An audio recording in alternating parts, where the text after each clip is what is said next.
Le titre de mon message aujourd'hui, c'est la louange, l'arme fatale numéro 1.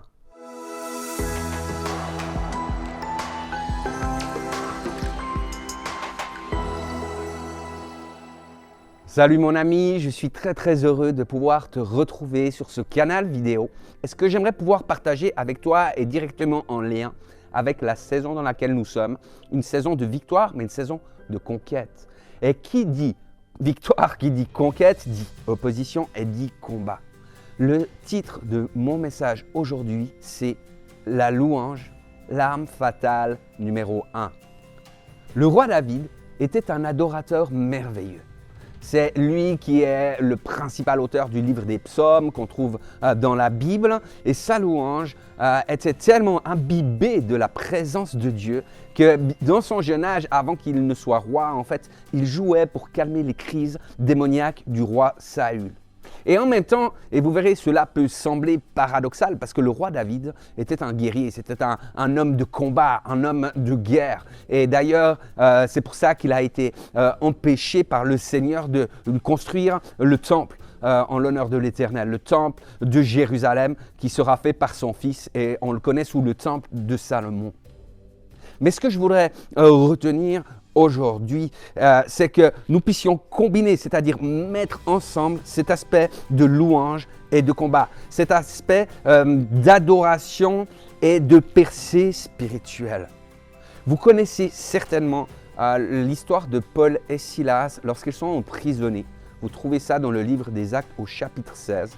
Il nous est dit qu'au milieu de la nuit, ils se mirent à chanter les louanges en l'honneur de l'Éternel. Et là, tous les autres prisonniers les entendaient. Et voici ce qu'il est écrit au verset 26. Tout à coup, il se fit un grand tremblement de terre, en sorte que les fondements de la prison furent ébranlés.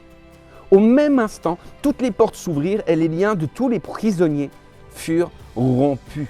Quand je parle d'une arme fatale, ce n'est pas seulement dans l'idée d'avoir un titre accrocheur, mais quelqu'un doit comprendre que l'adoration, que la louange qui est sincère, qui est bonne, qui est faite en esprit et en vérité, libère le tout à coup de Dieu, sa présence de Dieu, ce tout à coup et les effets qui vont aller avec les tremblements de terre, les vents violents, les bruits et la délivrance.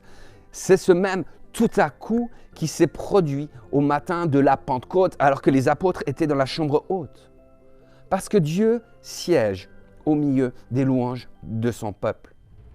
Et nous devons comprendre quelque chose, je crois que c'est vraiment important. L'inverse de la louange, c'est quoi? C'est la complainte. L'inverse du gospel, c'est le blues. L'inverse de la louange, c'est la complainte. Et il est bon pour nous de saisir que nos complaintes, nos jérémiades ne produisent pas grand-chose de bon. En tout cas, elles ne produisent pas la liberté. Et ce qu'on peut, en tout cas, voir ensemble, et ce qu'on peut définir ensemble, c'est que sincèrement, lorsqu'on se plaint, lorsqu'on parle mal de quelqu'un, lorsqu'on raconte que les problèmes qui nous arrivent, les maladies qui peuvent nous assaillir, les choses difficiles, la société qui ne va pas, à qui rendons-nous véritablement gloire? C'est certainement pas à notre Seigneur Jésus-Christ, mais à celui qui est l'auteur du mal. La Bible dit que le malheur atteint souvent le juste, mais l'Éternel l'en délivre toujours. Et il y a une différence énorme. Il y a une différence énorme entre souvent et toujours. Il y a une différence énorme qui vient dans notre quotidien lorsque nous adorons notre Dieu malgré les circonstances, malgré ce qui peut nous arriver. En fait, lorsque notre adoration n'est pas concentrée sur nous-mêmes, sur ce que l'on peut ressentir ou vivre, mais que nos yeux sont tournés vers le roi de gloire, vers l'Éternel, le Dieu des armées, le libérateur d'Israël. C'est pourquoi la Bible dit « Je m'écris, loué soit l'Éternel, et je suis délivré de tous mes ennemis. » Satan n'a plus le droit de se tenir dans la présence de Dieu. Satan n'a plus le droit de se tenir dans la gloire de Dieu. Et c'est pour cela, les amis, que lorsque j'ai des choses qui m'arrivent et que je commence à adorer l'Éternel, je permets à la gloire de Dieu de venir directement faire une percée dans mes soucis, dans mes problèmes, dans le péché qui m'assaille. Alors, portons nos regards, tu sais, sur le roi de gloire plutôt que sur l'ennemi de nos âmes. Alors attention, évidemment que je ne veux pas faire de raccourcis parce que tous les combats spirituels ne sont pas les mêmes.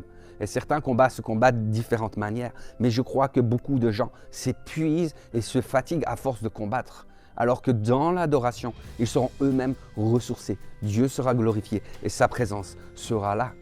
Vous savez, moi j'ai remarqué une chose, c'est que souvent lorsqu'on veut vivre des temps d'adoration, que ce soit dans le privé ou à l'église, tu sais, avec le peuple de Dieu, l'ennemi vient toujours pour essayer de nous voler cette adoration.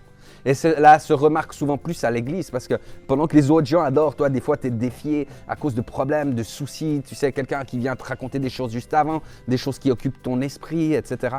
Et là, tu vois le reste du peuple de Dieu qui loue. Et alors, tu comprends que tu n'es pas aligné. Toi, tu sais que les autres, ça va bien, mais que toi, ça ne va pas.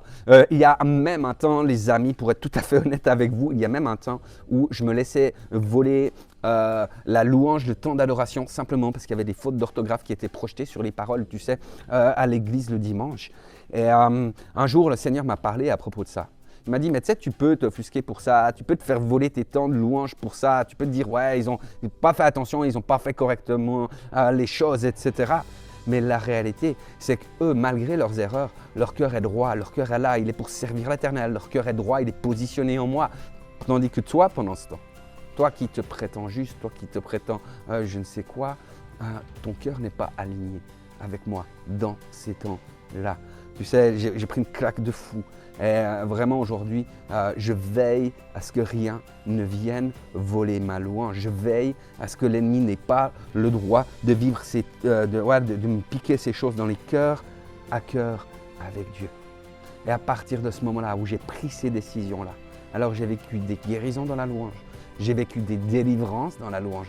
J'ai vécu des temps où, tu sais, je ressentais tellement la présence de Dieu que tu dis, elle est palpable, elle est là, elle est présente. C'est comme si tu entends le cœur de Dieu battre. C'est conformément à quelque part à ce que dit le psalmiste dans le psaume 34, verset 9, où il dit « Goûtez et voyez combien l'Éternel est bon ».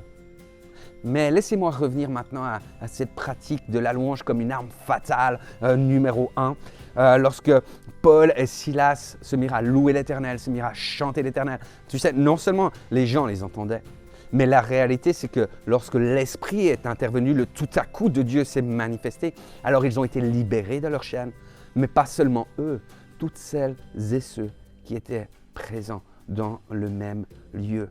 Et même plus tard, tu sais, Paul dira aux gardiens de la prison qui vivaient mal le fait qu'ils aient été libérés, il leur dit « Mais crois au Seigneur Jésus et tu seras sauvé, toi et ta famille. » Ne limite jamais le tout à coup de Dieu parce que ta louange peut amener des délivrances, elle va amener des victoires, elle va amener des choses extraordinaires, non seulement pour toi, mais sur toi et ta famille. Aujourd'hui, je proclame que nous sommes un peuple qui adore en esprit et en vérité. Aujourd'hui, je proclame que des sources d'eau vive vont jaillir de nos vies. Aujourd'hui, je proclame que des délivrances vont arriver dans ta maison, dans ta famille, que des guérisons vont se manifester, que des changements de vie complètes vont se manifester, des conversions vont se passer pour tes fils, tes filles, ton époux, ton épouse, que des choses vont se passer à cause de ta louange, à cause que le nom de Jésus-Christ est proclamé dans ta maison, dans ton foyer. Amen. J'espère véritablement que ce message t'a impacté, qu'il t'a encouragé. N'hésite pas à mettre un like, à mettre un commentaire et à le partager plus loin. Tu peux t'abonner à notre chaîne YouTube, active la cloche aussi et tu recevras nos prochaines publications. Demeure abondamment béni.